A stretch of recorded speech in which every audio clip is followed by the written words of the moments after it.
I want to get Marshall's take on his body type. Human joystick. Tariq Cohen. He tried to turn every run into a punt return. This guy changed direction more than any running back I've ever seen on tape. And he really gets it with great lateral quickness. 4 years at North Carolina A&T, 1,000 yards each year. Improved each year, 1,100, 1,300, and then last 2 seasons, 1,500 yards. Marvin Lewis of Cincinnati timing Joe Williams' run of 4.42. Yeah, that makes sense. Good yards for him in his career. Joe Williams of Utah. And we always talk about this, Mike, once it comes around the draft time, after we get past this, is if you put him on the right team, right? Does he become a Deion Lewis? You know, does he become if you use him right and put him in the right situations, the kid can be dynamic, because with the football in his hands, right? That's what he is. Well, it's James Conner, who, by the way, from Pittsburgh, is a great story. But Charles, I wrote down chicken salad on my paper because this dude makes more chicken salad out of the other stuff than anybody I've ever seen. Yeah, he's really special that way. And I had to host an award ceremony where he was named the Black College Football Player of the Year for the HBCUs, and people wonder about level of competition playing in that. Remember, Isaiah Crowell with the Cleveland Browns came out of Alabama State. So these guys can play, just given the opportunity. He had 7 games at 100+ this year, 3 at 200+, and 1 at 300+, and he's kind of like a straight line tough kid. 4.52.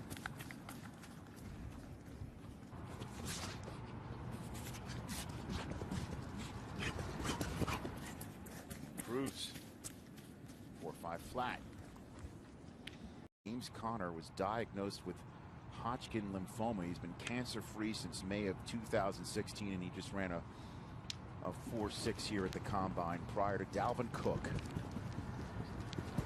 4.5 flat. Okay. Tell you what. I think he's quick and fast. I think he catches the ball extremely well. I think he's today's all-around NFL type back. He could move him out to the slot.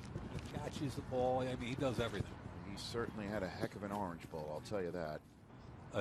You know, because they say cancer is kind of a 5-year period, and here's Dalvin Cook. I guess he's a 4.5 flat runner. But if cancer to be truly cancer-free is a 5-year kind of period, does it affect being drafted? And you remember Marcus Cannon, starting right tackle for the Patriots in 2011 at the Combine. There he goes. That looks pretty darn good to me. 4.51. Yep. 240 pounds. That's plenty good to me, pal.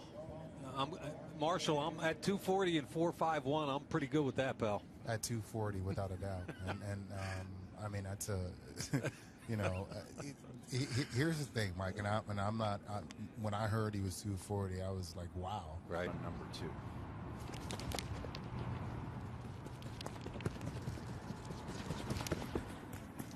There you have it.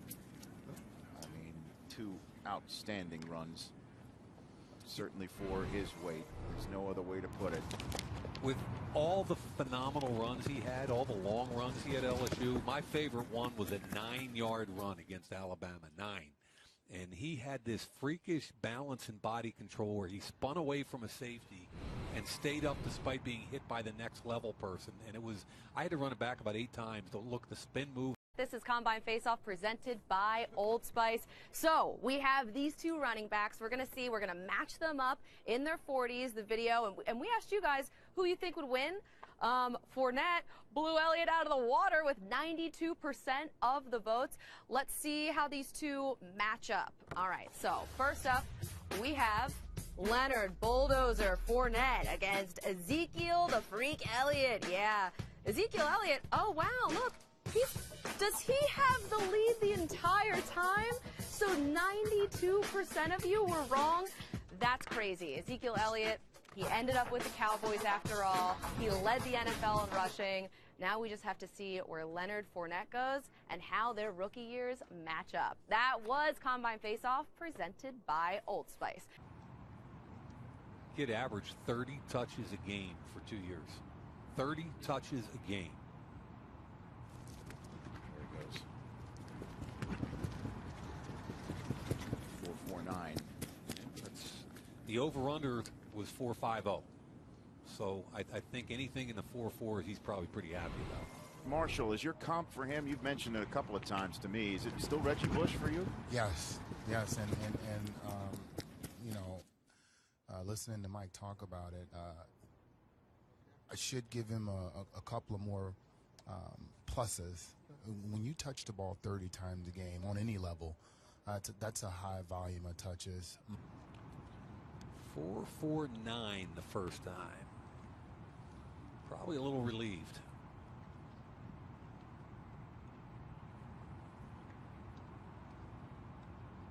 Remember, with this kid, you get punt return, you get the ability to play in the slot.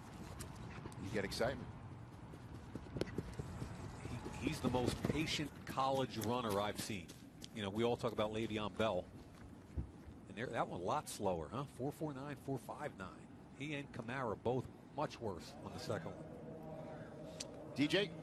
I think when the team that gets Christian McCaffrey, you want to have a creative offensive coordinator just because you can use this guy in so many different ways. And a lot of times you think of, okay, physically we can use him in all these different ways, but mentally you can use him in all these different ways as well. I think this kid's underrated. And with all the Joe Mixon stuff, both Joe Mixon as a great football player and why Joe Mixon isn't here, and with all the Joe Mixon Oklahoma conversation, this young man's gotten lost a little bit. He was captain at Oklahoma.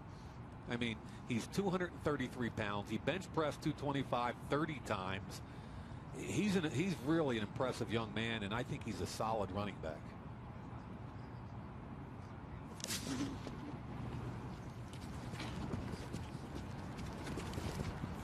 .466.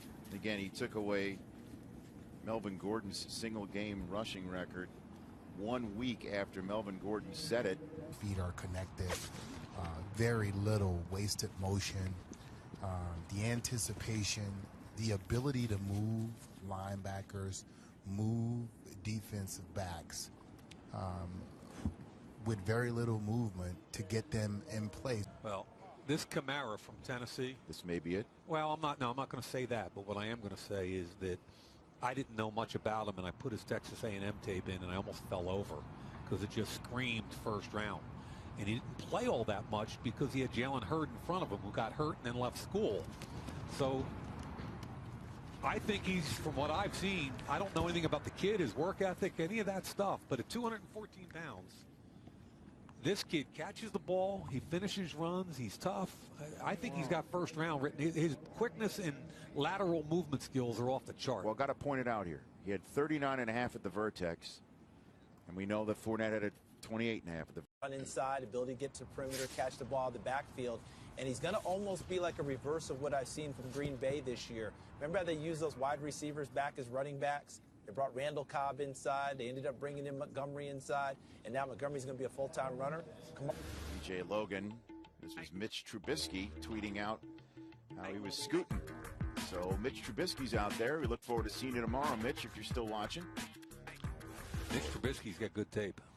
I'll tell you what, there's a lot of talk that the Browns are falling in love at 1 for him. I thought they fell in love with Kessler in the third round. Oh, come on now. After they passed on Carson in the first round. TJ Logan. Of course, much was made of their evaluation of Carson Wentz. There you go. Comes with the Moses Malone after the 4.37.